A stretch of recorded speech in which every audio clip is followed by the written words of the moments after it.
Hi everybody, we're here in a little bit northeast of Paris, about 78 kilometers or about 40 some miles. This is the Marne River Valley. And this is a big part of World War I history because the French were not wanting the Germans to cross the Marne River, which is in this valley. That's why the offensive was here. They're trying to keep them out. Finally, at this location, this is Hill 204, and Tom's going to spin around and show you the Chateau-Thierry Monument that was built in 1929 to honor the American soldiers that fought on this hill and in the area of Belle Isle Woods that we just saw. There's no cemetery here. This is just a monument, but it's a fabulous monument. Back in the 20s and the 30s, America built some beautiful monuments, including the George Rogers Clark Memorial in Vincennes.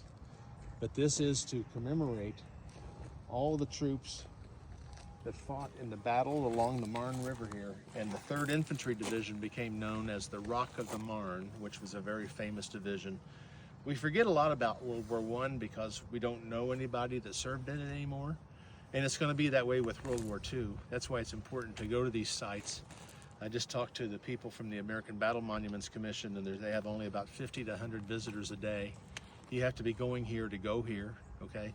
But I think back in my childhood and the World War I soldiers that I knew, and I knew well, there was a lot in town, but I can think of 3, and 2 of them went to my church, little Paul Peach, and then there was Virgil, I'll think of his last name, and then there was a guy that lived in Tower Heights, his name was Cecil McNew, and they were all World War I veterans. And then there was a guy that was the custodian at Mount Carmel High School that kind of shuffled along, that had what they called shell shock, which we know as PTSD today.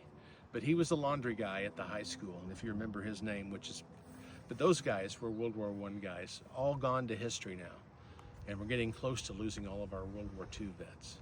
But this monument is called the Chateau-Thierry Monument, Chateau Thierry, and it's about 11 kilometers from where we were at Belle Isle Woods.